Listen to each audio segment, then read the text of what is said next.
உயிர்தனை வேடு சேர்க்கும் சைவ சித்தாந்தம். அனைவருக்கும் அன்பு வணக்கம்.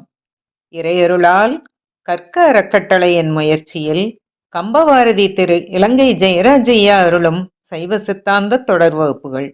3ஆம் பாடம் ஞானாசிரியர் அருள்நந்தி சிவாச்சாரியார் அருளிய சிவஞான சித்தியார் சுபக்கம். உயிர்நோக்கு சித்தியார் சுபக்கம் 91வது வகுப்பிற்கு உங்கள் அனைவரையும் அன்புடன் வரவேற்கின்றோம். இன்றைய நம் வகுப்பினை தொகுப்புரையோடு துவங்குவோம். நிலைய வித்துவான்கள் சார்பாக இன்று அந்த பணியை அடியே செய்வதாக ஏற்றுக்கொண்டுள்ளேன். இறைவர்களையும் குருவர்களையும் வணங்கி தொகுப்புரைக்குள் செல்வோம். ஞான மார்க்கத்திலே சிவபெருமானுடைய திருவடிகளை அடைய விரும்பும் உயிர்களுக்கு வழிகாட்டும் முகமாக அருள்நந்தி சிவாச்சாரியர் அவர்கள் மெய்கண்ட தேவர் அவருடைய சிவஞான போதத்தை முதல் நூலாக கொண்டு இந்நூலை இயற்றியுள்ளார். விநாயக பெருமானை வணங்கி இறைவனின் இயல்பு என்பது கூறுவதற்கு அரிதான ஒன்று. ஆனாலும் இந்நூலை என் ஆசை மிகுதியினாலே இயற்றுகிறேன் என அவையடக்கத்தோடு கூறி முதல் 6 பாடல்களில் பாயிரத்தை நிறைவு செய்கிறார். அவர் பாதம் பணிந்து மீதமுள்ள உரையை பகிர விழுகிறேன். என் பிழைகளை பொறுத்தருளுங்கள். பதி பசு பாசம் எனும் உள்பொருள் 3ம் சூக்கும பொருட்கள். இச்சூக்கும பொருட்களை ஐயம் தெரிவுகள் நீங்க விளங்குவது அத்தியாவசியம். அதற்கு முதலில் இன்றியமையாத கருவிகளான பிரமாணங்களை நாம் புரிந்து கொள்ள வேண்டும். தமிழில் பிரமாணங்கள் 10. அவற்றை காட்சி, அனுமானம், ஆகமம் என 3ஆக சுருக்கியும் பின் 7 முதல் 20 வரை உள்ள பாடல்களில் விரித்தும் விளக்குகிறார். 21வது பாடலில் பிரபஞ்சத்தை தோற்றுவித்து ஒடுக்க பதி என்று ஒருவன் வேண்டப்படும் அவசியத்தை விளக்கும் முகமாக பதி உண்மையையும் பதி இலக்கணத்தையும் தொகுத்து கூறுகிறார். 22 முதல் 37 வரை உள்ள பாடல்களில் இப்பிரபஞ்சம் தோன்ற முதல் பொருளாக அமைந்த மாயையும் துணை பொருளாக அமைந்த காலமும் சடப்பொருட்கள் என்பதால் அவை தானாகவே தோன்றி மறைவது இயலாது. இவற்றை காரியப்படுத்த அறிவு பொருளான நிமித்த காரணம் ஒருவன் இருந்தாக வேண்டும் என்பதை நிறுவி பதி உண்மையை விளக்கம் செய்கிறார். 38 முதல் 51 வரை உள்ள பாடல்களில் முதல்வன் தானே முதலாக நின்று பிரபஞ்சத்தை காரியப்படுத்தும் முறைமையை விளக்கம் செய்கிறார். 52 முதல் 57 வரை உள்ள பாடல்களில் முதல்வன் தானே ஈராக நின்று சங்கார காரணனாகி இப்பிரபஞ்சத்தை ஒடுக்கி பின் தோற்றுவிக்கும் முறைமையை விளக்கம் செய்கிறார். ஆக்கள், காத்தல், ஒடுக்கல், மறைத்தல், அருளல் என 5 வகை தொழில்கள் செய்தாலும் அவன் விகாரப்படுவதில்லை. ஏனெனில் அவன் நிர்மலன் என்கிறார். 5 அருட்செயலே எனவும் கூறுகிறார். 58 முதல் 80 வரை உள்ள பாடல்களில் பதியின் பொது இலக்கணம் கூறப்படுகிறது.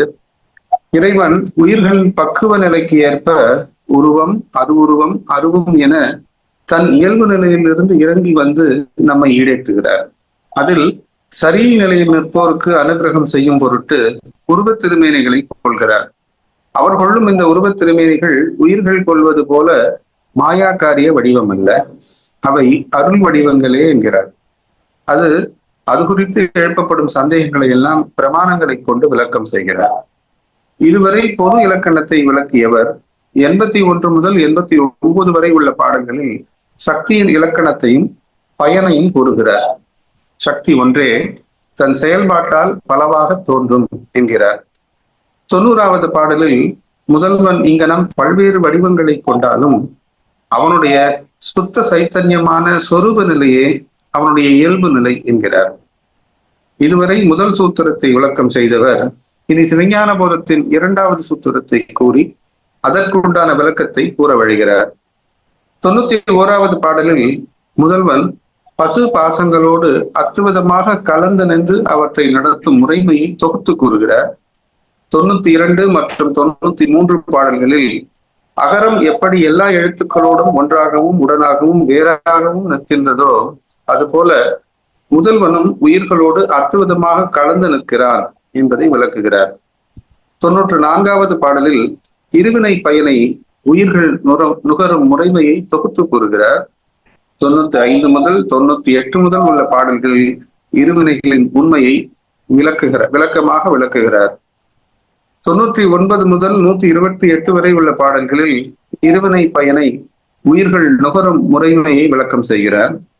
உயிர்கள் தங்கள் வினை பயனை அனுபவித்து தீர்ப்பதற்காகவே பிறவிகளில் பிறந்து இறந்து வருகின்றன.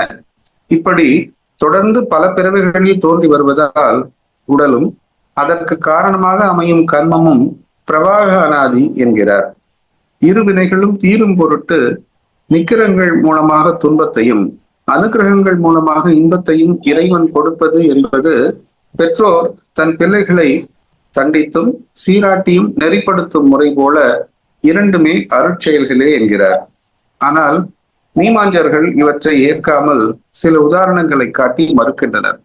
அதற்கு சித்தாந்திகள் வினைகளின் பயனை உயிர்களுக்கு தருபவர் முதல்வனே என்பதை பல மேற்கோள்களை காட்டி விளக்கம் செய்கின்றனர். சில உயிர்கள் தங்கள் பிறவி காலத்திலே அனுபவித்தது போக மீதமாக உள்ள வினைகளின் பயன்களை இன்ப அனுபவங்களாக சொர்க்கத்திலும் துன்ப அனுபவங்களாக நரகத்திலும் சென்று அனுபவிக்க நேர்கின்றது.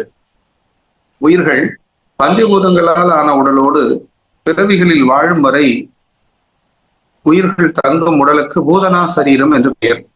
ஒரு பிறவி முடித்து அடுத்த பிறவிகளுக்கு போவதற்கு உயிர்களுக்கு உதவும் சூக்கும உடலுக்கு யாதனா சரீரம் என்று பெயர். ஒரு செல் அமீபா துவங்கி மனிதன் வரை அமைந்த உடல்களுக்கு பூத பரிணாம சரீரம் என்று பெயர். இந்த பிறவியின் காலம் முடிந்து சொர்க்கத்துக்கு சென்று அனுபவங்களை பெற உதவும் சூக்கும உடலுக்கு பூதசார உடம்பு என்று பெயர். நரகத்திற்கு சென்று அனுபவங்களை பெற உதவும் சூக்கும உடலுக்கு பூத உடம்பு என்று பெயர் என்கிறார். ஒரு பிறவி முடிந்து உயிரானது அடுத்த வகை உடலுக்குள் செல்வதை 3 ஓமைகள் கொண்டு விளக்கம் செய்கிறார். பாம்பு தன் தோலை மாற்றுவது போல என்றும், முட்டையை உடைத்துக் கொண்டு பறவை பறந்து செல்வது போல என்றும், சித்தர்கள் கூடுவிட்டு கூடுவாய்வது போல எனவும் உயிர்கள் தங்கள் வினை பயனுக்கு ஏற்றவாறு உடல்களை தரிக்கின்றன என்பதை விளக்கம் செய்கின்றார். உயிரானது இப்படி ஒரு பிறவியிலிருந்து அடுத்த பிறவிகளுக்கு செல்லும் போது கடந்த பிறவியில் இருந்த பதிவுகளை முற்றுமாக மறந்து விடுகின்றன என்பதையும் கூறுகிறார். 129 மற்றும் 130 பாடல்களில் இருவினைகளின் இலக்கணம் விரித்து கூறப்படுகின்றது. ஆன்மாவினால் இருவினைகள் செய்யப்படுகின்றன. அவை நல்வினை, தீவினை. இவை நம் புத்தி தத்துவத்திலே புண்ணியம் பாவம் என பதிந்து இன்பத் துன்பங்களாக விளைகின்றன. இவை சஞ்சிதம், பிராரத்துவம், ஆகாமியம் என 3 வகைப்படும். கர்மங்களை மனமொழிமைகளால் செய்கிறோம். இவற்றுக்கு ஆதாரமாக இருப்பது சொற்பிரபஞ்சமும் பொருட்பிரபஞ்சமும். வண்ணம், பதம், மந்திரம், தத்துவம், புவனம், கலை என்ற 6 அத்துவாக்களும் கர்மங்களுக்கு தலமாகின்றன என்கிறார். இந்த வினைகள் புத்திபூர்வம், அபுத்திபூர்வம் என 2 வகை. சஞ்சித வினைகளின் வகை 3. அவை சனகம், தாரகம், போக்கியம் என்பன. இதில் சனகம் சரீரம் முதலியவற்றை தோற்றுவிப்பது, தாரகம் சரீரமாக நின்று ஆன்மாவை தரித்து நிற்பது, போக்கியம் விடய வடிவமாய் நின்று அனுபவிக்கப்படுவது. பிராரத்துவம் புண்ணிய பாவங்கள் என 2 வகை. இவையே இன்ப துன்பமாக நமக்கு விளைகின்றன. இவை 5ம் இவை 2ம் ஆதி தெய்வீகம், ஆதி ஆன்மீகம், ஆதி பௌதீகம் என 3 வகைப்படும். நாம் செய்யும் நல்வினைகள் 5 வகை என்கின்றார். அவை முறையே உலக நன்மை, வேள்விகள், சிவபூசை, யோகம் செய்தல், மந்திர உச்சாடனம் மற்றும் ஞான நூல் ஓதுதல் என்று வரிசை கிரமப்படுத்துகிறார். இதில் முதல் 2ம் அசுத்த போகம் தரும் எனவும், அடுத்த 2ம் மிஸ்ர போகம் தரும் எனவும், அதற்கு அடுத்து மந்திர உச்சாடனமும் ஞான நூல் ஓதுதலும் சுத்த போகம் தருவன என்றும் கூறுகிறார். கர்மம் என்பது வினை. அது காரியமாக செய்யப்படும் ஒரு செயல். அது செய்யப்படும் ஒரு பொருள் என்பதால் அதற்கு ஒரு முதல் காரணம் இருக்க வேண்டும். அதற்கு மூல கர்மம் என்று பெயர். மூல கர்மம் என்பது மும்மலங்களுள் ஒன்று. அது அனாதி நித்தியமாய் இருக்கும் என்கிறார். இம்மூல கர்மத்தின் காரியமாகிய இருவினையும் மும்மலங்களுள் ஒன்றுதான் என்றாலும் அவை தோற்றமும் முடிவும் கொண்டவை என்பதால் அவை பிரவாக அனாதி என்றும் காமிய மலம் என்றும் சொல்லப்படும் என்கிறார். ஆன்மாவில் இச்சா, கிரியா, ஞானாசக்திகள் பொருந்தியுள்ளன. இம்மூன்றில் மூல கர்மம் என்பது இச்சா சக்தியின் காரியமாகிய விருப்பு வெறுப்புகள் என்று கொள்ளலாம் என்கிறார். 131, 32 பாடல்களில் தனுக்களின் இயல்புகளை கூறுகிறார். உயிர்கள் தாவர சங்கமத்தில் வினை பயனாக தோன்றி பிறவிகளில் பயணிக்கும் போது சரீரம் மாறும், அச்சு மாறாது என்று மீமாஞ்சகர்கள் கூறுகின்றனர். ஆனால் இல்லை, அச்சும் மாறும், யோனியும் மாறும் என்று சித்தாந்திகள் கூறுகின்றனர். ஏனெனில் அச்சு மாறாது என்று எடுத்துக்கொண்டால் மனிதன், தேவர்கள், விலங்குகள், தாவரங்கள், ஊர்வன, பறவைகள், நீர்வாழ்வன என 7 வகை பிறவிகளில் ஒருமுறை ஒரு உயிர் ஒரு வகையில் பிறந்துவிட்டால் பின் வேறு வகையில் பிறக்கவே இயலாது என்று ஆகிவிடும். ஆனால் மனிதனாக பிறந்து இறந்த பின் மிகுதியாய் உள்ள வினைகளை கழிக்க சொர்க்கத்திலோ நரகத்திலோ போய் இன்ப துன்ப அனுபவங்களை அனுபவிக்க வேண்டும் எனில் அதற்குரிய சூக்கும் உடம்பு அவசியம் அல்லவா? அப்படி என்றால் அச்சு மாறினால்தானே மனிதன் தேவனாகவோ அல்லது தேவன் மனிதனாகவோ பிறந்து பக்குவப்பட்டு வீடு பேறு அடைய முடியும். எனவே பிறவி பயணத்தில் உயிர்கள் அச்சும் மாறும், யோனியும் மாறும் என்று விளக்குகிறார். இந்த அளவில் 132 பாடல்களின் விளக்கங்களை கேட்கும் பேச்சினை பெற்றோம். இனி வரும் பாடல்களை தடைகள் ஏதும் இல்லாமல் பயில இறையருளையும் குருவர்களையும் போற்றி வழங்குவோம். நன்றி, வணக்கம், சிவார்ப்பணம். எல்லாம் வல்ல இறைவனுடைய திருவடிகளை என்னுடைய மனமொழி மெய்களால் போற்றி பணிகின்றேன். சைவ சித்தாந்தம் என்கின்ற பெரிய தத்துவத்தை உலகத்தாருக்கு உணர்த்த உபதேசம் செய்த தட்சிணாமூர்த்தி சுவாமிகள் திருவடிகளை அனுதரித்து போற்றுகின்றேன். அவரால் உபதேசிக்கப்பட்ட இந்த சித்தாந்த தத்துவத்தை உலக மக்கள் வரையும் உணர்ந்து சேர்த்திருக்கக்கூடிய அகச்சந்தன ஆச்சாரியார்கள், புறச்சந்தன ஆச்சாரியார்கள் ஆகியோரது திருவடிகளை உச்சியில் வைத்து உவந்து போற்றுகின்றேன். இந்த நூல்களிலே விருப்பத்தை ஏற்படுத்தி அறிவை தந்த ஆசிரியர் பிரான்களுக்கு எங்கள் எல்லோருடைய பணிவார்ந்த வணக்கங்களும் உரித்தாகட்டும். சித்தாந்த கல்வியை நாம் கற்க வேண்டும் என்கின்ற ஆர்வத்தை உண்டாக்கி இந்த சங்கமத்தை வழிநடத்துகிற இடையோருக்கு என்னுடைய வணக்கமும் வாழ்த்தும் என்றைக்கும் உரித்தாக. அதுபோல இந்த சித்தாந்த சங்கமத்தில் இணைந்து சித்தாந்தத்தை நீங்களும் கற்று என்னையும் கற்க வைக்கிற உங்களுக்கும் என்னுடைய அன்பு சார்ந்த நன்றியையும் வணக்கத்தையும் வாழ்த்தையும் உரைத்து இன்றைய வகுப்புக்குள்ளே நுழையலாம் என்று நினைக்கிறேன். செந்திலுடைய இன்றைய தொகுப்புரை மிக தெளிவான, எந்த குழப்பமும் இல்லாத நீரோட்டமான ஒரு தொகுப்புரை. ஒவ்வொரு முறையும் உங்கள் எல்லோருடைய தொகுப்புரையை கேட்கிற பொழுது இது நான் கற்பித்ததுதானா என்கின்ற வியப்பு எனக்குள்ளே ஏற்படுவது தவிர்க்க முடியாதது ஆகிறது. ஏனென்றால் எனக்கு அப்பப்ப படித்து சொல்லி அதோடு மறந்து போகிற விஷயங்களாக இருக்கிற விஷயங்களை எல்லாம் நீங்கள் தேக்கி வைத்து சொல்லுகிறதை காணுகிற பொழுது எனக்கும் ஒரு புண்ணிய பலன் வரும் என்கின்ற நம்பிக்கையால் சந்தோஷம் உண்டாகிறது. அதை செய்கிற எல்லோருக்கும் என்னுடைய வாழ்த்துக்கள். செந்தில் இந்த துறையிலே ஆர்வமும் அக்கறையும் கொண்டிருக்கிறபடியால் அது அவருக்கு நீரோட்டமாக அந்த செய்தியை சொல்ல முடிந்திருக்கிறது. அதனாலே மகிழ்ச்சி அடைகிறேன். அவருக்கு இந்த துறையிலே இன்னும் அறிவையும் ஆர்வத்தையும் தெளிவையும் இறைவன் கொடுக்க வேண்டும் என்று பிரார்த்தித்துக் கொள்கிறேன். சைவ சித்தாந்தம் படிக்க வேண்டும் என்ற விருப்பம் ஏற்பட்ட பிறகு நாம் முதலாக உண்மை விளக்கம் என்ற நூலை கற்றோம். அந்த உண்மை விளக்கம் என்ற நூலுக்கு ஆனந்தராஜன் ஐயா அவர்களுடைய உரை நமக்கு வழிகாட்டியது. அதற்கு பிறகு திருவருட்பயன் என்கின்ற உமாபதி சிவாச்சாரியாருடைய நூலினை நாம் கற்க முடிந்தது. அதற்கு உரை செய்து நமக்கு வழிகாட்டியவர் யாழ்ப்பாணத்தைச் சேர்ந்த சைவ பெரியார் சிவபாத சுந்தரனார் அவர்கள். இப்பொழுது 3வது நூலாக சிவஞான சித்தியார் என்கின்ற நூலை கற்கத் தொடங்கி இருக்கிறோம். சைவ சித்தாந்தத்தின் மிகப்பெரிய நூல்களிலே ஒன்று அது. இறைவன் வழிகாட்டுவான் என்ற நம்பிக்கையிலே அந்த நூலுக்குள்ளே நாம் தடம் பதித்திருக்கிறோம். அந்த நூலுக்கு உரை செய்திருக்கக்கூடியவர் இலங்கையைச் சேர்ந்த முன்னாள் நீதியரசர் ஒருவர், திருவிளங்கம் என்பது அவருடைய பெயர். தெளிவான புதுமையான ஒரு உரையை அவர் சுருக்கமாக செய்து நமக்கு உதவி இருக்கிறார். அவர் திருவடியையும் போற்ற வேண்டியது நம்முடைய கடமையாகிறது.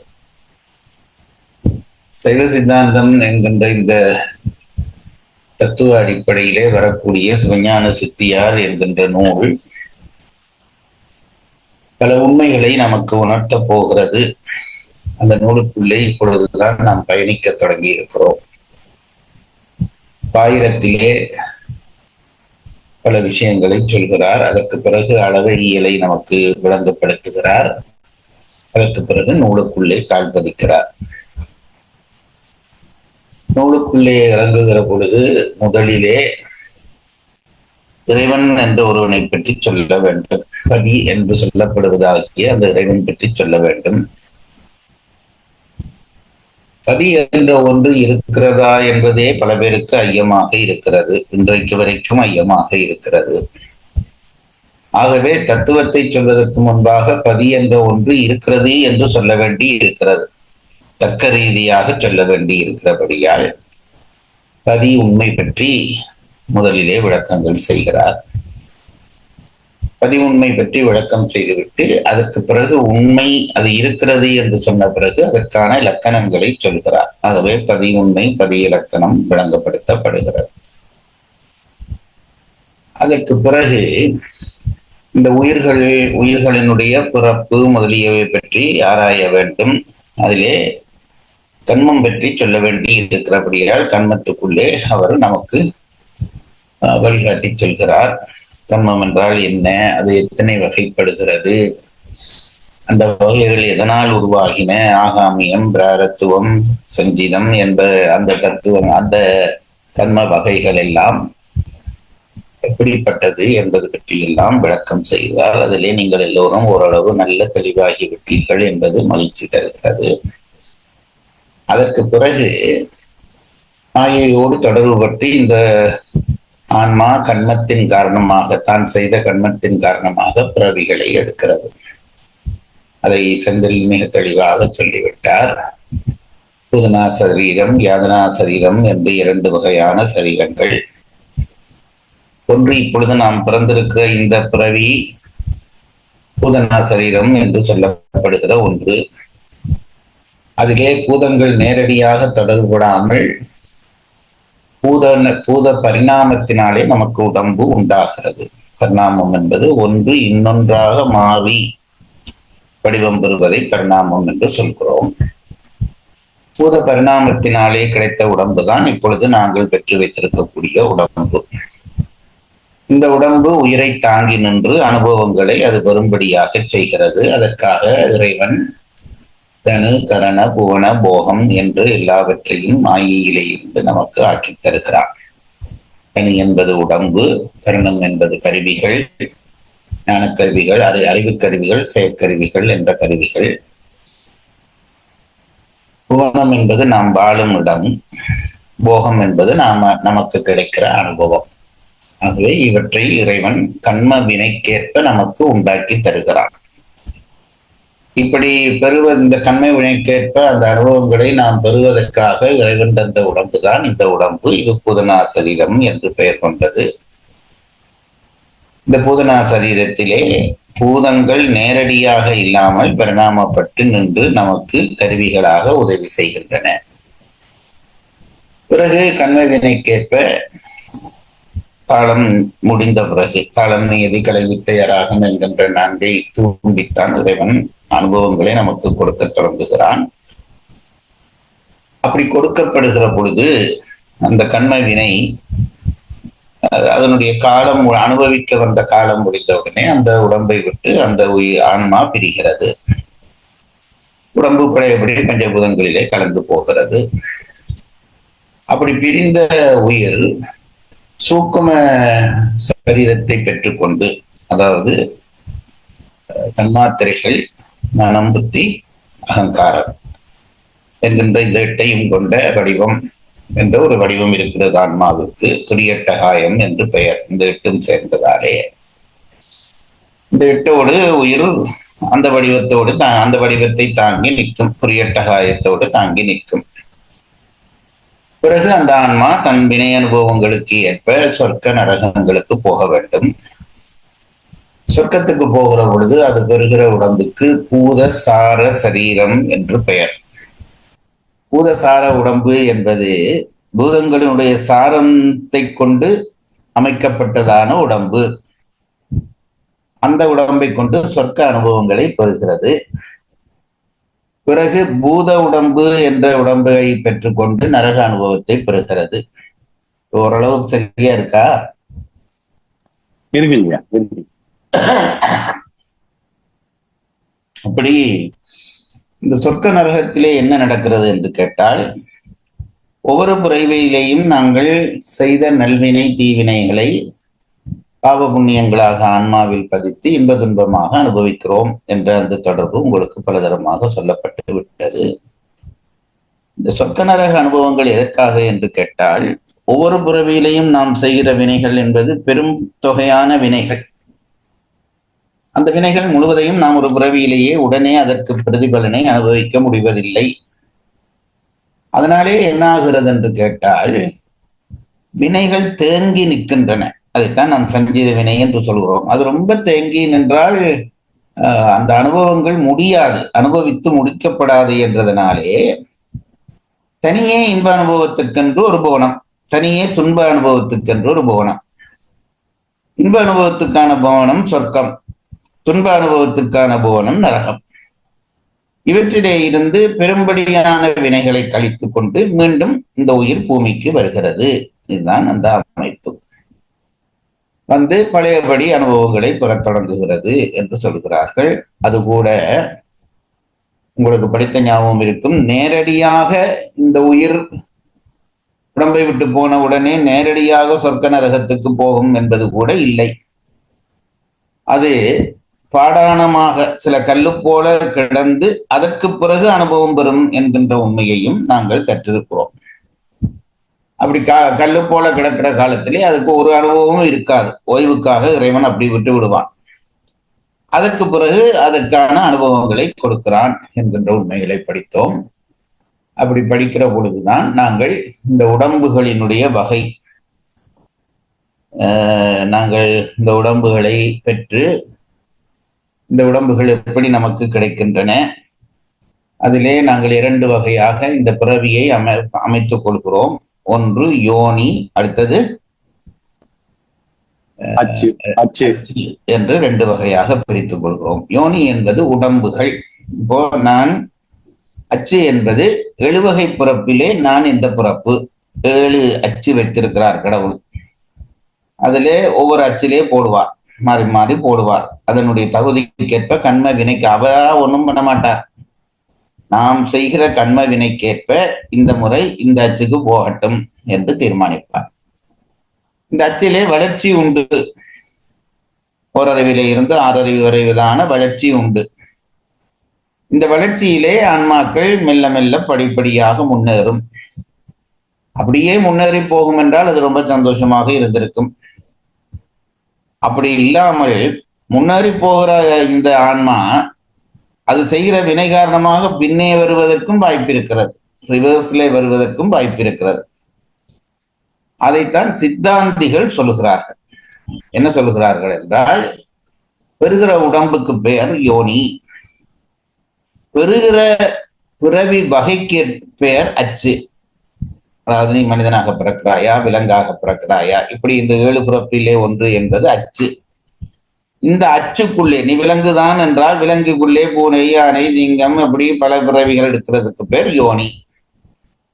அது மாதிரி மனிதருக்குள்ளே நீ மனிதராக பிறக்கிறாய் என்றால் மனிதன், இது அச்சு. இதிலே வகை வகையான உடம்புகள், நம்மை போல பிறப்பது, அடுத்தவனை போல பிறப்பது, அழகனாக பிறப்பது, அழகில்லாதவனாக பிறப்பது, அமெரிக்காவிலே பிறப்பது என்று பல வகையான உடம்புகள் நமக்கு தரப்படுகின்றன. இதற்கு யோனி என்று பெயர். இந்த யோனி அச்சு மாற்றங்கள் பற்றித்தான் இப்பொழுது நாங்கள் படித்துக் கொண்டிருக்கிறோம். சித்தாந்திகளை பொறுத்தளவிலே யோனியும் மாறும், அச்சும் மாறும். அதாவது ஒரு ஒரு ஒரு அச்சிலே பிறந்து விட்டோம். இப்ப மானுடர் என்கின்ற அச்சுக்குள்ளே இருக்கிறோம். எங்களுக்கு உடம்பு மாறும். எங்களுடைய உடம்பு இந்த பிறவிலே இப்படி, அடுத்த பிறவிலே இன்னொரு உடம்பு, அடுத்த பிறவிலே இன்னொரு உடம்பு என்று உடம்புகள் மாறும். அது மட்டுமல்லாமல் இவர்களுடைய கொள்கையின்படி அச்சும் மாறும். மனிதனாக இருக்கிறவன் தேவனாக போகலாம், விலங்காகவும் பெறலாம். இது சித்தாந்திகளுடைய கொள்கை. இதை சில பேர் மறுக்கிறார்கள். அப்படி இல்லை, அச்சுமா யோனி மாறுமே தவிர அச்சு மாறாது. ஒரு ஒரு ஒரு அச்சுக்குள்ளே போடப்பட்டு விட்டால் பிறகு அந்த அச்சிலே தான் பிறவிகள் மாறுபடும். ஆகவே அச்சு மாறாது, யோனி மாறும் என்று சில கொள்கையாளர்கள் சொல்கிறார்கள். அவர்கள் பெயர்கள் எல்லாம் நீங்க படிச்சிருப்பீர்கள், எனக்கு இதெல்லாம் ஞாபகம் இல்லை. மீமாம்சகர்கள். அதை சித்தாந்திகள் மறுக்கிறார்கள். அப்படி இல்லை, யோனியும் மாறும், அச்சும் மாறும். அந்த மறுப்பு பற்றிய விவரங்களைத்தான் இப்பொழுது நாங்கள் படித்துக் கொண்டிருக்கிறோம். விட்ட இடத்திலே இருந்து 33வது பாடலுக்குள்ளே நாங்கள் நுழையலாம். வேண்டுமானால் 32வது பாடலை வாசித்து தொகுப்புரையை வாசித்து விட்டு 33க்குள்ளே நுழையலாம். சிவஞான சித்தியார் சுபக்கம். விநாயக வணக்கம். ஒரு கோட்டன் இருசெவியன் மும்மதத்தன் நால்வாய் ஐங்கரத்தன் ஆறு தருகோட்டம் பிற இதழி தாழ்சடையான் தரும் ஒரு வாரணத்தின் தாள்கள் ஒரு கோட்டு அன்பொடு வணங்கி ஓவாதே இரவு பகல் உணர்வோர் சிந்தை திருகோட்டும் அயன் திருமால் செல்வமும் ஒன்றோ என்ன செய்யும் தேவே. பாடல் 132 மறுவாசிப்பு. பாடல் பொழிப்புரை. புண்ணிய பயனை சொர்க்கத்திலே தேவர்களாயிருந்தே அனுபவிக்க வேண்டுதலாலும் இவ்வுலகத்திலே மனிதராயிருந்து அனுபவிக்க வேண்டுதலாலும் அச்சு மாறுதல் உண்டென்பது இனிது விளங்கும். இது அச்சுமாறும் என்பதற்கான ஆணித்தரமான ஒரு கருத்தை சொல்லிவிடுகிறார். இந்த பிறவியிலே மனிதனாக பிறக்கிறோம். பிறகு அனுபவங்களை நம்முடைய வினை தீர்வுக்காக சொர்க்கத்திலே போய் தேவர்களாக பிறக்கிறோம், நரகத்திலே போய் நரகர்களாக பிறக்கிறோம். இது எல்லாராலும் ஒத்துக்கொள்ளப்பட்ட விஷயம். ஆகவே மனிதனாக இருக்கிறவன் தேவனாக போவான், நரகனாக போவான். இது தெளிவாகிறது, எல்லாரும் ஒத்துக்கொள்கிறார்கள். ஆகவே அச்சு மாறும், மனிதன் தேவனாக மாறலாம் என்பது அச்சு மாற்றம். எழுவகை பிறப்பிலே இன்னொரு வகை பிறப்புக்குள்ளே போவான் என்பது தெளிவாகிறபடியால் அச்சு மாற்றம் உறுதி என்பதை இந்த பாடலிலே சொல்லிவிட்டார். இனி புது பாடல்கள். பாடல் 133. பாடல் தலைப்பு உயிர்களின் அச்சு மாறும் என்பதற்கு உதாரணம். வண்டுகளாகி மாறும் மயிர்குட்டி மற்றோர் செந்து பண்டைய உருவம் தானே வேட்டுவனாய் பிறக்கும். கண்டுகொள் யோனியெல்லாம் கன்மத்தால் மாறும் என்றே கொண்டன சமயங்கள் எல்லாம் இச்சொல் நீ கொண்டது எங்கே. பொருளுரை. மயிர்குட்டி வண்டுகளாகி மாறும், மயிர்குட்டிகள் வண்டுகளாகி அச்சு மாறும். மற்றோர் சென்று பண்டைய வடிவம் தானே வேட்டுவனாய் பிறக்கும். வேறோர் புழு தன் பழைய வடிவமே அச்சு மாறி வேட்டுவனாகி தோன்றும்.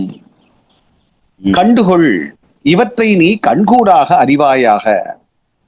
யோனி எல்லாம் கன்மத்தால் மாறும் என்றே, உடம்பும் அச்சும் கன்மத்துக்கேற்ப மாறும் என்றே சமயம் எல்லாம் கொண்டன.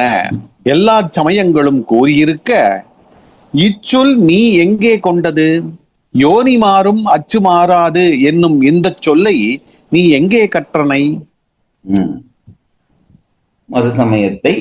மறுசமயத்தாருடைய கருத்தை மறுத்து சொல்லுகிறார். அச்சும் மாறும், யோனியும் மாறும் என்பதுதான் இவர்களுடைய கருத்து. அதை சொல்வதற்கான உதாரணங்களை எடுத்து காட்டுகிறார். ஒரு உண்மையை நிறுவ வேண்டுமானால் அதுபோல இன்னொன்றும் இருக்கிறது என்பதை, நடைமுறையிலே இருக்கிற ஒன்றை காட்டினால் மற்றவற்றுக்கும் அது நடக்கும் என்பதை நாம் விளங்கிக் கொள்ளலாம். அதற்காகத்தான் உதாரணங்களை எடுத்து காட்டுவார்கள். இங்கே யோனியும் மாறும், அச்சும் மாறும் என்பதற்கான உதாரணங்கள் சிலவற்றை இந்த பாடலிலே அடுக்கிறார். சொல்லுங்கள் ஒவ்வொன்றாக.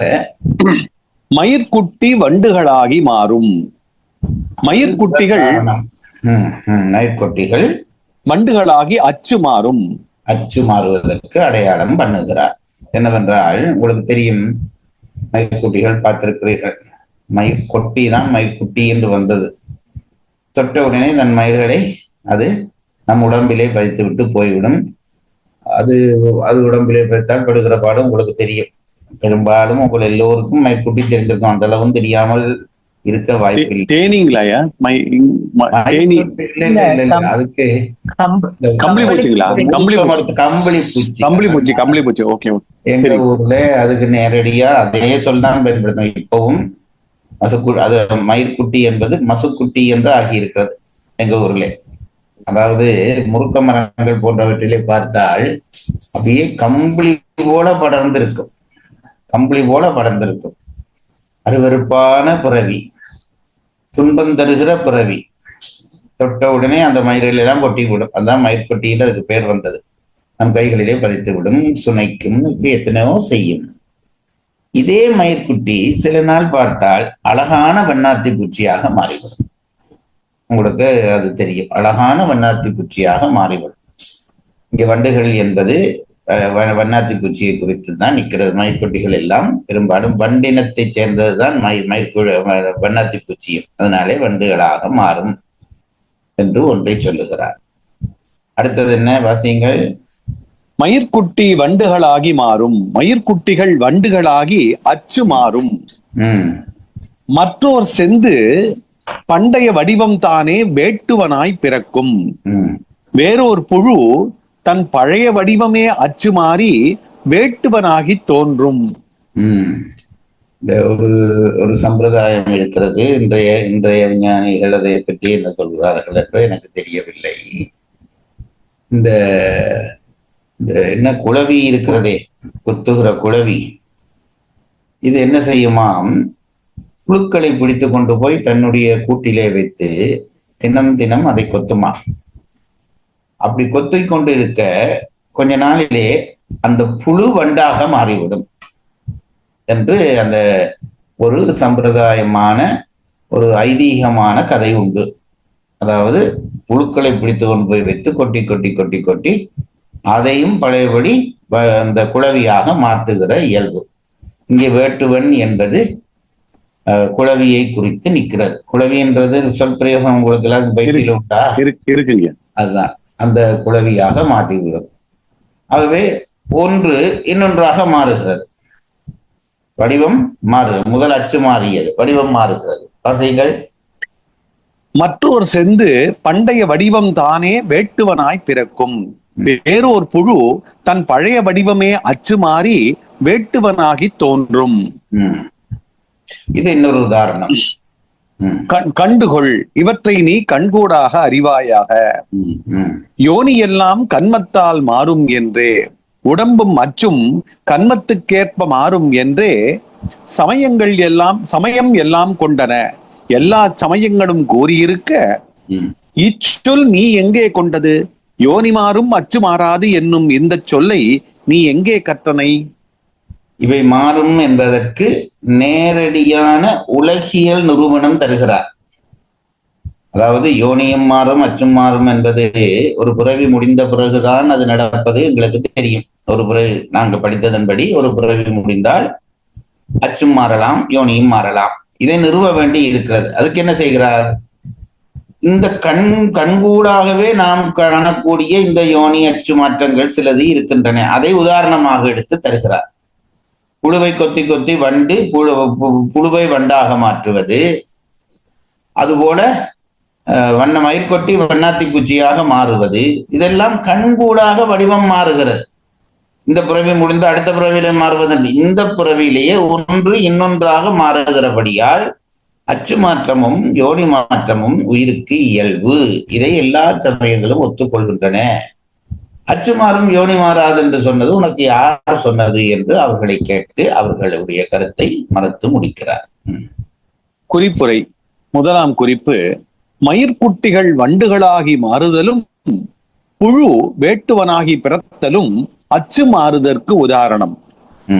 இங்கே அச்சு மாறுதலாவது மயிர்குட்டி வர்க்க உயிர்கள் வண்ணப்பறவை வர்க்க உயிர்களாகவும், புழு வர்க்க உயிர்கள் வேட்டுவாளி வர்க்க உயிர்களாகவும் மாறுதலாம்.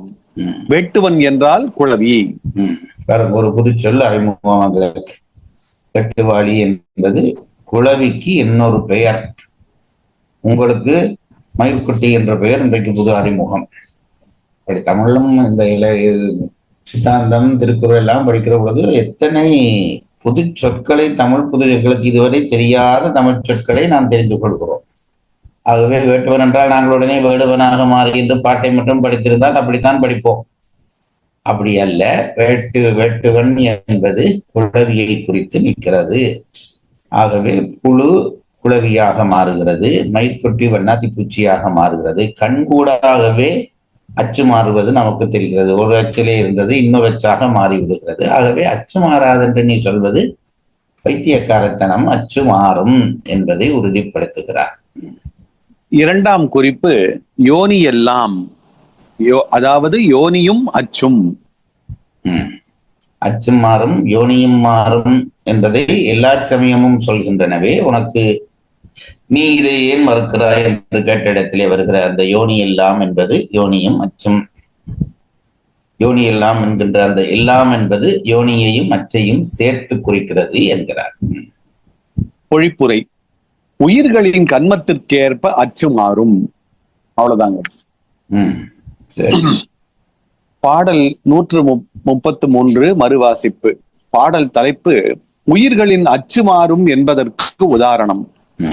வண்டுகளாகி மாறும் மயிர்குட்டி மற்றோர் செந்து பண்டைய உருவம் தானே வேட்டுவனாய் பிறக்கும் கண்டுகொள் யோனியெல்லாம் கன்மத்தால் மாறும் என்றே கொண்டன சமயங்கள் எல்லாம் இச்சொல் நீ கொண்டது எங்கே? பொழிப்புரை. உயிர்களின் கன்மத்திற்கேற்ப அச்சு மாறும். பாடல் 134. அறிவுத்துறை என்றால் ஏதோ விஞ்ஞானம் என்றுதான் நாங்கள் இன்றைக்கு வரைக்கும் நினைத்து கொண்டு அதனாலே விஞ்ஞான கல்வியைத்தான் அறிவியல் கல்வி என்று சொல்லிக் கொண்டிருக்கிறோம். சூக்குமத்திலே தேடுகிறதாகிய இந்த தத்துவ கல்விதான் உண்மையான அறிவியல் கல்வி. அதாவது உண்மையை தேடிச்சல். அதெல்லாம் இன்றைக்கு இருக்க ஒன்றை சொல்வார்கள், நாளைக்கு மாறிவிடும். இது மாற்றமில்லாத உண்மைகளை பற்றி பேசுகிற கல்வி. இதை படிக்க கிடைப்பது என்பது நம் பிறவியிலே பல பிறவிகளிலே செய்த புண்ணியத்தால் வந்த ஒரு வாய்ப்பு என்பதை மனதிலே பதித்துக் கொள்ளுங்கள். இது விளையாட்டு அல்ல. ஏதோ தவப்பயன் செய்தனாலே இந்த நூல்களுக்குள்ளே நாம் பயணித்துக் கொண்டிருக்கிறோம் என்பதை தெரிந்து கொள்ளுங்கள். அப்பொழுதுதான் இந்த கல்வியினுடைய பெருமதி என்ன என்று தெரியும். பாடல் 134. பாடல் தலைப்பு யோனியும் அச்சும் மாறும் என்பதற்கு உதாரணம். அச்சு மாறும் என்பதற்கு முதல் பாட்டிலே சொன்னார். இப்பொழுது யோனியும் மாறும் அச்சும் மாறும் என்று சொல்ல போகிறார். அகலியை கல்லதானாள் அரி பல பிறவியானான் பகலவன் குலத்தில் தோன்றி பாரெல்லாம் முழுதும் ஆண்டு நிகரிலா அரசனாகும் சிலந்தி நீடுலகம் போற்ற சகமதில் எளிதான் அன்றே மாமலி ஆய்த்துத்தானே. யோனியும் மாறும் அச்சும் மாறும் என்பதற்கு பல புராண செய்திகளை நமக்கு பிரமாணமாக எடுத்து காட்டுகிறார். உங்களுக்கு நான் முன்பும் சொல்லி இருக்கிறேன். வேதாகம புராண இதிகாசம் என்று வருகிற பொழுது நம்முடைய சமய உண்மைகளை நிறுவுவதற்கு இவைதான் அடிப்படை உண்மைகள், ஞானியர்களாலே உரைக்கப்பட்டவை. இது பொய் பிழை என்று பேசுவதற்கு நமக்கு அதிகாரம் இல்லை. இப்போதெல்லாம் அப்படித்தான் பேச தொடங்கி இருக்கிறார்கள். அதாவது புராணம் பொய், இதிகாசம் பொய், வேதம் பொய் என்றே சொல்லத் தொடங்குகிற ஒரு கூட்டம் வந்துவிட்டது. பேர்பட்ட இடத்திலே இருந்து எங்கே இறங்கி இருக்கிறோம் என்று பாருங்கள்.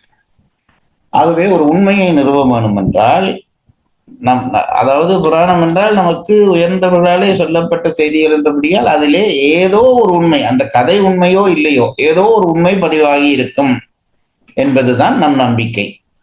ஆகவே ஒரு விஷயத்தை நிறுவுவதற்கு சான்றாக புராண இதிகாசங்களிலே இருக்கக்கூடிய ஒரு செய்தியை காட்டிவிட்டால் தர்க்கவாதிகள் அதை ஒத்துக்கொள்வார்கள். அப்படித்தான் இருந்திருக்கிறது இந்த உலகம். எங்களுடைய பழைய காலத்து உலகம் அப்படித்தான் இருந்திருக்கிறது. ஆகவே இங்கே அச்சும் மாறும் யோனியும் மாறும் என்பதற்கு புராண இதிகாசங்களிலே இருந்து மேற்கோள்களை எடுத்து சொல்லுகிறார். அதுதான் இந்த பாடல் செய்கிற வேலை. சொல்லுங்கள். அகலியை கல்லதானாள், அரி பல பிறவியானான். பகலவன் குலத்தில் தோன்றி பாரெலாம் முழுதும் ஆண்டு நிகரலா அரசனாகும் சிலந்தி. நீடுலகம் போற்ற சகமதில் எலிதான் அன்றே மாவலி ஆய்த்துத்தானே. பொருளுரை: அகலியை கல்லது ஆனாள். அகலியை ஆனவள் கௌதம முனிவர் இட்ட சாப பயத்தால் உருவும் அச்சும் அழிந்து கல்லானாள். அது வடிவமும் போச்சு, அச்சும் போச்சு. அகலியை கதை உங்களுக்கு எல்லோருக்கும் தெரிந்தது, அது என்று சொல்ல வேண்டியதில்லை. கௌதம முனிவருடைய மனைவி சாபத்தினாலே இந்திரன் வந்து அவளை ஏமாற்றி கெடுத்து விடுகிறான். முனிவர் அவளையும் சபிக்கிறார். ஒரு பெண் என்றால் உனக்கு ஆடவனுடைய புற ஆடவனுடைய தீண்டுதல் தெரிந்திருக்க வேண்டும், அது தெரியாதபடியால் நீ உணர்ச்சியற்றவள் போல இருந்திருக்கிறபடியால் உணர்ச்சியற்ற கல்லாக போய்விடு என்று சபிக்கிறார். சபிக்கிற பொழுது அவள் சாப விமோசனம் கேட்க ராமர் என்று ஒருவர் வருவான். அவனுடைய பாதத்தூளி பட்டவுடனே நீ பழையபடி பெண்ணாவாய் என்று சாப விமோசனம் கொடுக்கிறார். இது அடிப்படை கதை, உங்கள் எல்லாருக்கும் தெரிந்த கதை. அந்த கதையை முதலிலே மேற்கோளாக எடுத்து காட்டுகிறார். அகலிகை கல்லாக மாறினாள். என்ன ஆயிற்று? அச்சு மாறி போய்விட்டது. அச்சு மாறி போய்விட்டது. யோனியும் மாறி போய்விட்டது. வடிவமும் போய்விட்டது. மனித பிறவியிலிருந்து கற்புறவிக்கு போய்விட்டாள். ஆகவே அச்சும் மாறும் யோனியும் மாறும் என்பதற்கு அகலிகையும் மேற்கோளாக எடுத்து சொல்லுகிறார். அகலியை கல்லது ஆனாள். அகலியை ஆனவள் கௌதம முனிவர் இட்ட சாப பயத்தால் உருவும் அச்சும் அடிந்து கல்லானாள். அரி பல பிறவி ஆனான். விட்டுணு பிருகு முனிவர் இட்ட சாப பயத்தால் உருவும் அச்சும் அழிந்து மச்சம் முதலிய பல பிறவிகளை அடைந்தான். திருமால் 10 அவதாரங்கள் இன்னும் ஒன்று எடுக்க இருக்கிறார். 9 அவதாரங்கள் எடுத்து முடித்து விட்டார் என்ற கதை எங்கள் எல்லாருக்கும் தெரியும்.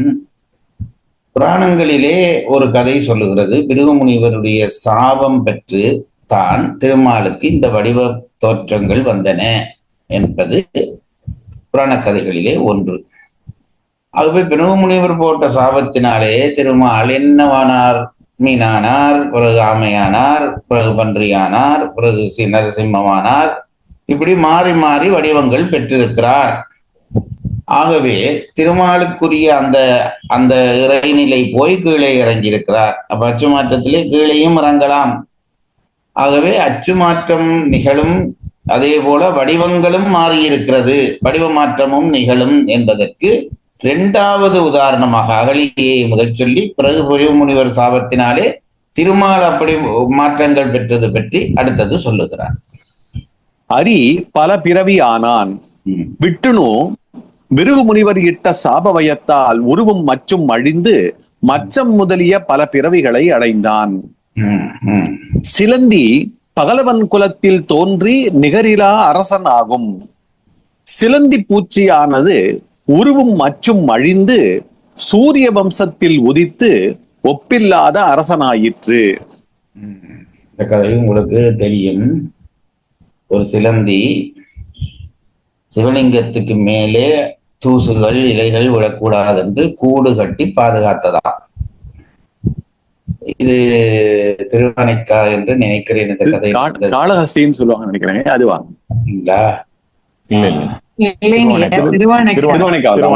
திருவானைக்காவல். அப்போ இந்த சிலந்தி கூடு கட்டுகிறது. இன்னொரு யானை அது என்ன பண்ணுகிறது என்றால் ஒரு நாளும் குளத்திலே போய் ஒரு பூ பறித்து கொண்டு வந்து சிவனுக்கு வைக்க வருகிறது. அப்படி வைக்க வருகிற பொழுது இந்த சிலந்தி கூட்டை பார்த்து விட்டு இதை ஏதோ தூசு பிடித்து விட்டது என்று அதை அந்த கூட்டை கலைத்து விட்டு பூ வைத்து விட்டு போகுமா. சிலந்தி அடுத்தது என்ன செய்யுமா? அடுத்த நாள் திருப்பி கூடு கட்டுமா. இது அடுத்த நாளும் குழப்பமா. இப்படியே போய்கொண்டிருக்கோ. இந்த சிலந்தி ரொம்ப கோவப்பட்டு ஒரு நாள் தான் செய்கிற பணியை இந்த யானை கெடுக்கிறது என்று அதனுடைய தும்பிக்கைக்குள்ளே புகுந்தால் யானையாலே ஒன்றும் செய்ய முடியாது. அது தும்பிக்கையை போட்டு நிலத்திலே அடிப்பதை தவிர வேறு வழி இல்லை. அப்படி அடிக்க உள்ளே இருந்த சிலந்தியும் இறந்து போய் யானையும் இறந்து போய்விட்டது. 2ம் சிவபுண்ணியம் செய்த காரணத்தினாலே 2ம் அரசர்களாக பிறந்தது. ஒன்று ஒரு அரசனாக, ஒன்று இன்னொரு அரசனாக. அதனாலேதான் அந்த கோயிலை கட்டுகிற பொழுது பெரிய வாசல் வைத்து யானை போகிற அளவிலே வாசல் வைத்து அந்த அரசன் கட்டினான் என்று சொல்வார்கள். ஆகவே ஒன்று யானையானது அரசனானது, மற்றது இன்னொரு வகையிலே போய் அரசனாக பிறந்தது. அந்த கதையை திருப்பி இதற்கு நிரூபணமாக சொல்லுகிறார். படியுங்கள். சிலந்தி பகலவன் குலத்தில் தோன்றி நிகரிலா அரசனாகும்.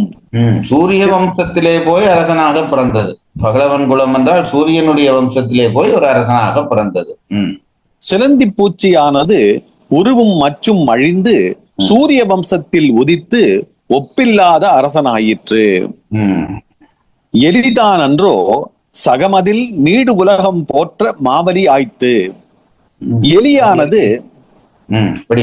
எலியானது உருவும் மச்சும் மாறியே பூமியின் கண்ணே மூவுலகத்தோறும் துதிக்கும்படி மகாபலி சக்கரவர்த்தி ஆயிற்று. கோயிலிலே விளக்கு எரிந்து கொண்டிருந்தது. அது ஊடுபத்தி அது கொஞ்சம் கொஞ்சமாக குறைந்து கொண்டிருக்கும் நேரத்திலே ஒரு எலி, கோயிலுக்குள்ளே ஓடிய எலி, அந்த விளக்கு பக்கமாக வந்து விளக்கிலே ஏறி விளையாட நினைக்க அந்த திரி தூண்டப்பட்டு அந்த விளக்கு சரியாக எரிந்தது.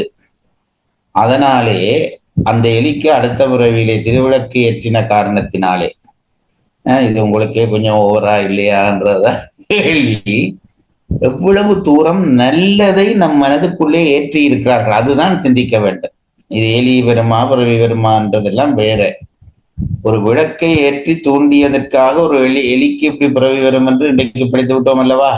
இனி எங்கேயும் நாங்கள் விளக்கு ஊடுபத்துறதை பார்த்தால் விட மாட்டோம், உடனே தூண்டுவோம். நமக்கும் ஒரு மகாபலி சக்கரவர்த்தி பிறவி கிடைக்காதா என்று. இப்படி நல்லவற்றை செய்வதற்காக சொல்லப்பட்ட கதைகள் இந்த கதைகள். ஆனால் அந்த கதைகளிலே உண்மை உண்டு. நமக்கு அது ஆராயிர தகுதி இல்லை. எலி மகாபலி சக்கரவர்த்தியாய் மாறியதா என்றால் நாம் அறிவுபூர்வமாக நாம் ஆராய முடியாது. ஆனால் ஆராயத்தக்கவர்கள் சொல்லி இருக்கிறார்கள். யோக காட்சி உடையவர்களுக்கு எல்லா காலத்திலும் எல்லா இடத்திலும் நடப்பதெல்லாம் தெரியும். அவர்களுக்கு இது தெரிந்திருக்கிறது. அதை நீ ஆராயப்படாது, அதை ஒத்துக்கொள்ள வேண்டும். ஆகவே அந்த கதையை ஒத்துக்கொண்டு பேசுகிறார்கள். ஒரு எலி விளக்கை தூண்டின காரணத்தினாலே மகாபலி சக்கரவர்த்தியாக பிறந்தது. இதிலேயும் அச்சு மாற்றமும் யோனி மாற்றமும் உடல் வகையும் மாறிவிட்டது, பிறவி வகையும் மாறிவிட்டது. இவை எல்லாவற்றையும் கொண்டு யோனியும் மாறும் அச்சும் மாறும் என்பதை நிரூபிக்கிறார். படியுங்கள். எலிதான் அன்றோ சகமதில் நீடு உலகம் போற்ற மாபலி ஆய்த்து. எலியானது உருவும் மச்சும் மாறியே பூமியின் கண்ணே மூவுலகத்தோறும் துதிக்கும்படி மகாபலி சக்கரவர்த்தி ஆயிற்று. பொழிப்புரை. உயிர்கள் யோனியும் மச்சும் மாறி பிறக்கும் என்பதற்கு அகலியை கல்லானதும் விட்டுணு பல பிறவிகளை அடைந்ததும் சிலந்திப்பூச்சி அரசனானதும் எலி மகாபலி சக்கரவர்த்தி ஆனதும் சான்றுகளாம். அவ்வளவுதான். பாடல் 134 மறுவாசிப்பு. பாடல் தலைப்பு யோனியும் மச்சும் மாறும் என்பதற்கு உதாரணம். அகலியை கல்லதானால் அரி பல பிறவியானான், பகலவன் குலத்தில் தோன்றி பாரெலாம் முழுதும் ஆண்டு நிகரிலா அரசனாகும் சிலந்தி, நீடுலகம் போற்ற சகமதில் எலிதான் அன்றே மாவலி ஆய்த்து தானே. பொழிப்புரை. உயிர்கள் யோனியும் மச்சும் மாறி பிறக்கும் என்பதற்கு அகலியை கல்லானதும் விட்டுணு பல பிறவிகளை அடைந்ததும் சிலந்திப்பூச்சி அரசன் ஆனதும் எலி மகாபலி சக்கரவர்த்தி ஆனதும் சான்றுகளாம். பாடல் 135. பாடல் தலைப்பு யோனியும் மச்சும் முதல்வன் விதிப்படி மாறும். செப்பினாய் மாறவேறு சிலர் விதியாலே கண்மால் மற்றும் மாறும் என்பது சொல்லப்பட்டு விட்டது. இப்போ என்ன சொல்லுகிறார் என்றால், அது எப்படி மாறும் என்றால் இறைவனுடைய ஆணையால் மாறும். அதுதான் இங்கே சொல்ல வருகிறது விஷயம்.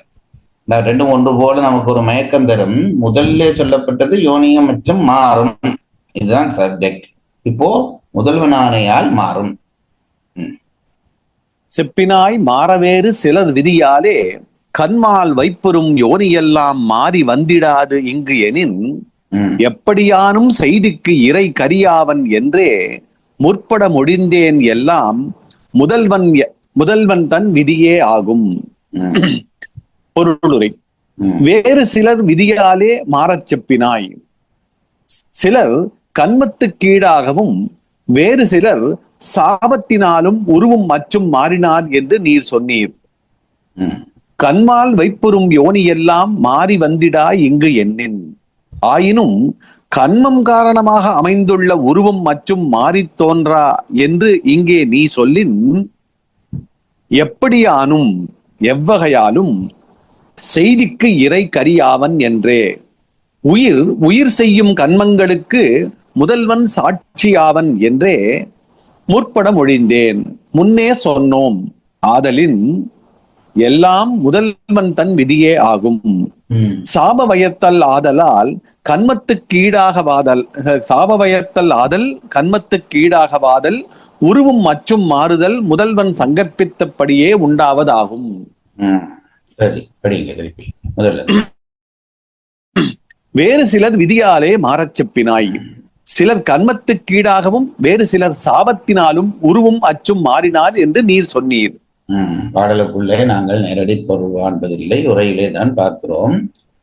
அதாவது முதல் சொன்ன உதாரணங்கள் 4. ஒன்று அகலிகை, அடுத்தது திருமால் பல பிறவி எடுத்தது, அடுத்தது சிலந்தி அரசனாக பிறந்தது, அடுத்தது எலி மகாபலி சக்கரவர்த்தியாக பிறந்தது. இதிலே 2 விஷயங்கள் சாபத்தினாலே நிகழ்ந்தவை. அகலிகையும் திருமாலும் பிறவிகள் எடுத்தது சாபத்தாலே நிகழ்ந்தவை. மற்றவை கண்ம பலத்தினாலே நிகழ்ந்தவை, மற்ற 2. ஆகவே இந்த அச்சும் யோனியும் மாறுவது சாபத்தால் நிகழ்ந்ததையும் நீ சொல்லி இருக்கிறாய், கண்மத்தால் நிகழ்ந்ததையும் சொல்லி இருக்கிறாய் என்று இவர் தொடுகிறார். படியுங்கள். வேறு சிலர் விதியாலே மாறச் செப்பினாய்.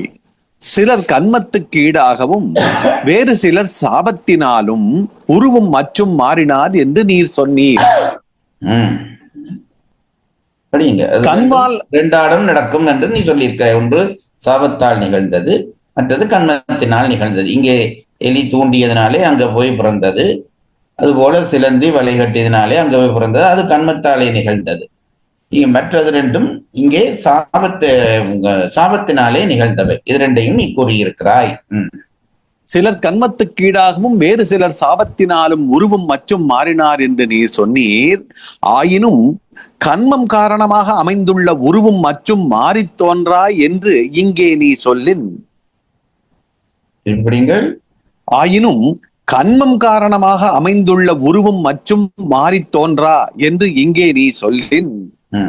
எதிராளிக்கு சொல்லுகிறான், கண்மம் காரணமாக உருவம் மற்றும் மாறாது என்று நீ சொல்வாயானால் எப்படியானும் செய்திக்கு இறை கரியாவன் என்றே. எவ்வகையாலும் உயிர் செய்யும் கண்மங்களுக்கு முதல்வன் சாட்சியாவன் என்றே முற்பட மொழிந்தேன்.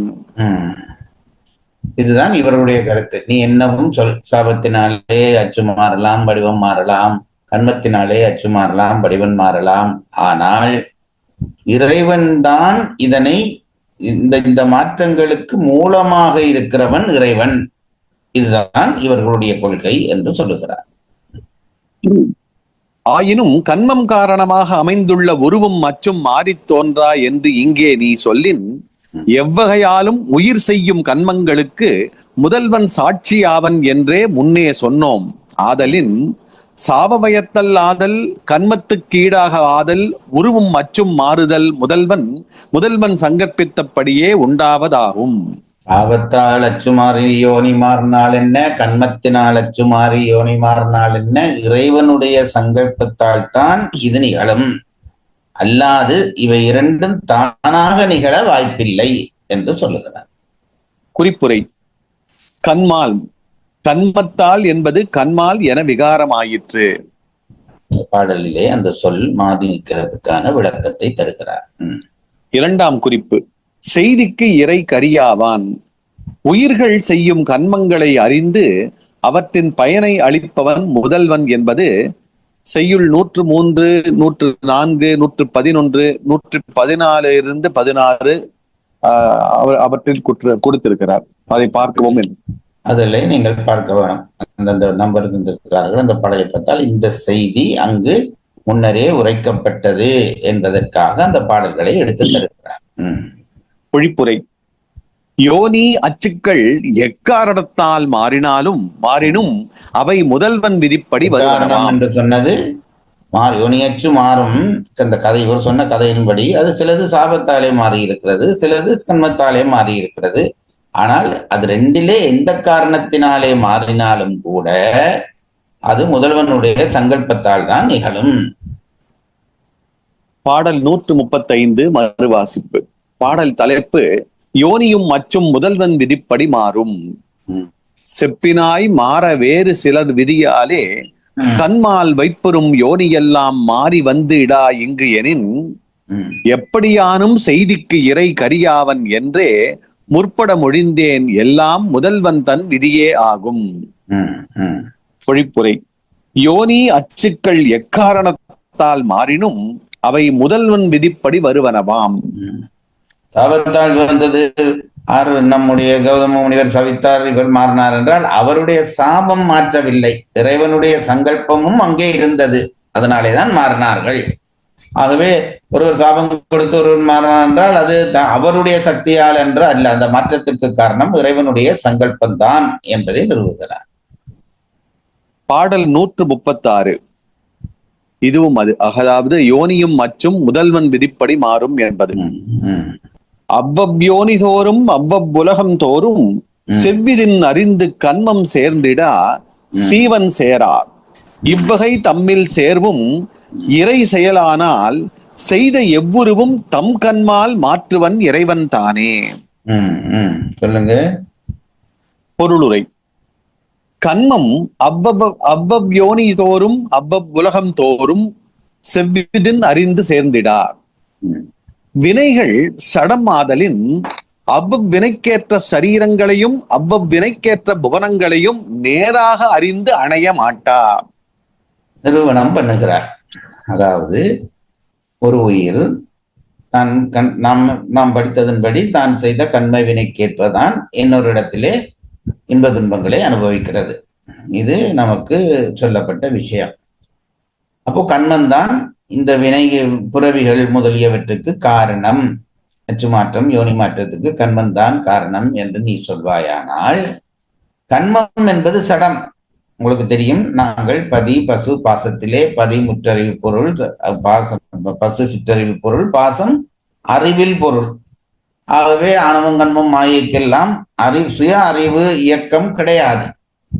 ஆகவே கண்மம் அறிவில் பொருள் என்று நமக்கு தெரியும். அப்படி தெரிந்தால் என்ன கேள்வி என்றால், எப்படி அந்த கண்மம் அறிவில்லாத கண்மம் ஒருவரை பின்பற்றி போய் இன்னொரு பிறவியிலே அது சேரும் என்பதற்கு நியாயம் இல்லை. அப்படியானால் கண்மத்துக்கு அறிவு இருக்கிறது என்று வந்துவிடும். கண்மத்துக்கு அறிவில்லை. ஆகவே இந்த கண்மம் எப்படி அந்த உயிரை பின்பற்றி போய் தொடுகிறது என்றால் அதை சேர்ப்பிக்க ஒருவன் வேண்டும். இந்த ஆன்மா செய்த கண்ம வினையை இன்னொரு பிறவியிலே போய் இன்பமாகவோ துன்பமாகவோ சேர்ப்பிக்க ஒருவன் வேண்டும். கண்மம் தானாக சேராது, அதற்கு அறிவில்லை. ஆகவே சேர்ப்பிக்க ஒருவன் வேண்டும் என்கின்ற பொழுது இறைவனுடைய சங்கல்பத்தால் தான் இது நிகழும் என்பதை நிறுவி காட்டுகிறார். கண்மம் அவ்வவ்யோனிதோறும் அவ்வவ்வுலகம் தோறும் செவ்விதின் அறிந்து சேர்ந்திடா.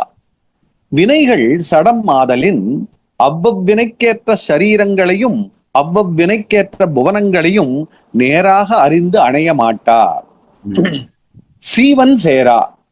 உயிர்களும் அறிவுடை பொருள்கள் ஆயினும் தமக்கென அறிவின்மையாலே அம்மாயா காரியமான சரீரங்களை தாமாக பொருந்தி கண்மப் பயனை அனுபவிக்க மாட்டார். உயிர்கள் தான் பொருந்துகிறது என்று வைப்போம். சரி, சடமாகிய கண்மம் ஆன்மாவை தானாக பற்ற முடியாது. ஆனால் உயிருக்கு அறிவு இருக்கிறது தானே.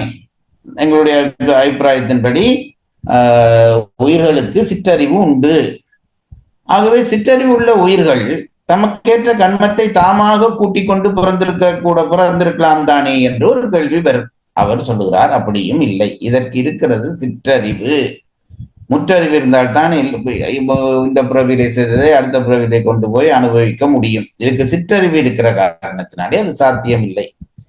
அப்படி சாத்தியமாக இருந்திருந்தால் நாம் எல்லாம் நாம் நினைத்த விரும்புகிற வடிவோடு பிறந்திருப்போம். நம்முடைய வடிவத்துக்கு இதுதான் காலம் என்று நாமளே வகுத்திருப்போம். இது ஒன்றும் நம் கையிலே இல்லை. ஆகவே சிற்றறிவுடைய உயிராலும் இந்த காரியம் நடக்கவில்லை. சொல்லுகிறது புரிகிறதா? அறிவில்லாத கண்மம் தானாகவும் சேராது, முற்றறிவில்லாத உயிர் தானாகவும் அதை சேர்த்து கொள்ளாது. அப்போ எப்படி கண்மம் உயிரை வந்து தொழுகிறது என்றால், அதனால்தான் சொல்லுகிறோம் இறைவனுடைய அந்த இறைவனுடைய முயற்சி அல்லது இறைவனுடைய தூண்டுதல் தான் இவற்றை சேர்ப்பிக்கிறது என்று நிரூபிக்காட்டுகிறார். சீவன் சேரா உயிர்களும் அறிவுடை பொருள்களாயினும் தமக்கென அறிவின்மையாலே அம்மாயா காரியமான சரீரங்களை தாமாக பொருந்தி கண்மப் பயனை அனுபவிக்க மாட்டார். உடம்போடு சேர்ந்திருக்கிற பொழுது உயிரினுடைய அறிவு என்பது இந்த தனுகரண புவனங்களாலே வருகிற தனுகரண புவனம், அதாவது கருவிகள், நம்முடைய ஞான கருவிகள், இந்த கருவி, இதுக்கேற்பத்தான் நமக்கு அறிவு வருகிறது. சுயமான அறிவு, இப்ப உயிர் கண்ணுடைய துணை இல்லாமல் ஒன்றும் அறியாது, காதனுடைய துணை இல்லாமல் ஒன்றும் அறியாது.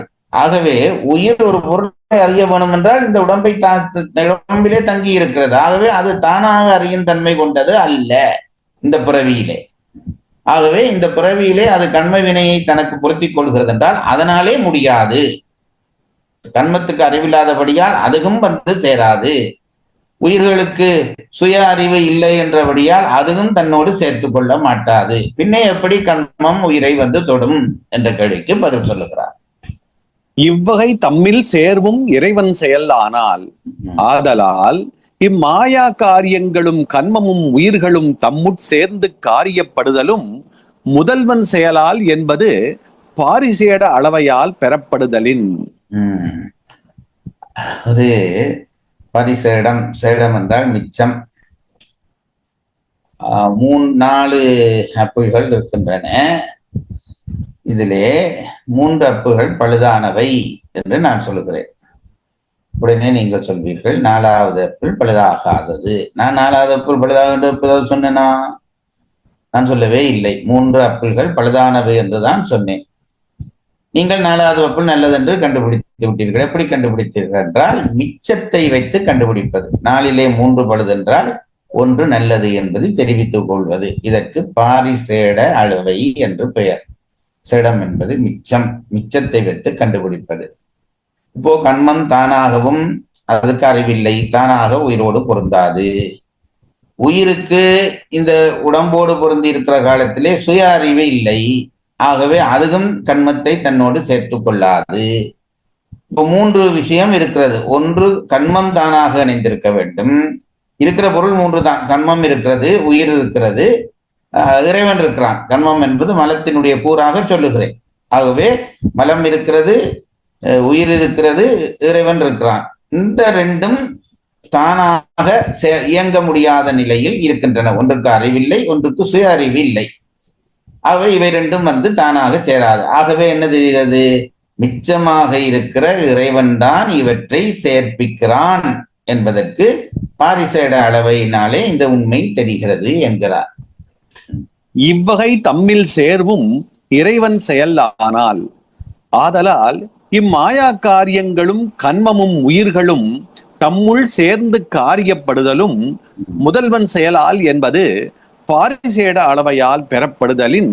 ஆகவே இறைவன் தான் இதை செய்விக்கிறான் என்பது பாரிசேட அளவையால் பெறப்படுகிறது. செய்த எவ்வுருவும் தன் கண்மால் இறைவன் தானே மாற்றுவன். முதல்வன் செய்த எவ்வகை சரீரங்களையும் அவரவர் வினைக்கேற்ப முதல்வனே மாற்றிக் கொடுப்பன். வினையினாலேதான் மாறுகிறது, ஆனால் தானாக மாற வாய்ப்பில்லை. முதல்வன் தான் அப்படி மாற்றிக் கொடுக்கிறான். பொழிப்புரை. மாயையையும் கண்மத்தையும் காரியப்படுத்தி அக்காரியங்களை உயிர்களுக்கு சேர்ப்பவன் முதல்வனே என்பது பெறப்படுதலின், முதல்வன் செய்த எவ்வகை சரீரங்களையும் அம்முதல்வனே மாற்றுவன். சரீர மாற்றத்துக்கு அடிப்படை காரணம் கண்மம், சரீர மாற்றத்துக்கு காரணம் மாயை. மாயையிலிருந்துதான் இந்த உடம்பு முதலியவை நமக்கு கிடைக்கின்றன. இவை இந்த 2 நாளும் ஏற்படுகிற மாற்றத்துக்கு முதல்வன் தான் அடிப்படை காரணமாக இருப்பான். பாடல் 136. பாடல் தலைப்பு யோனியும் மற்றும் முதல்வன் விதிப்படி மாறும் என்பது. அவ்வவ் யோனி தோறும் அவ்வவ் உலகம் தோறும் செவ்விதின் அறிந்து கன்மம் சேர்ந்திடா சீவன் சேரா இவ்வகை தம்மில் சேர்வும் இறை செயலால் ஆனால் செய்த எவ்வுருவும் தம் கண்மால் மாற்றுவன் இறைவன் தானே. பொழிப்புரை. மாயையையும் கன்மத்தையும் காரியப்படுத்தி அக்காரியங்களை உயிர்களுக்கு சேர்ப்பவன் முதல்வனே என்பது பெறப்படுதலின் முதல்வன் செய்த எவ்வகை சரீரங்களையும் அம்முதல்வனே மாற்றுவன். இந்த பாடலும் முடிகிறது. அடுத்த பாடலை அடுத்த வகுப்பிலே படிப்போம். நன்றிங்க. உயிரை அன்பில் வளர்த்து அருளாக்கும் இம்முயற்சியில் இணைந்து பங்கேற்றமைக்கு நன்றி. இறைப்பணியான இம்முயற்சியின் மற்ற பதிவுகளை கேட்க www.karka.co.in வலைதளம் அல்லது யூடியூபில் உயிர்நோக்கு என்ற இணைப்பிலும் காணலாம். நன்றி, வணக்கம், சிவார்ப்பணம்.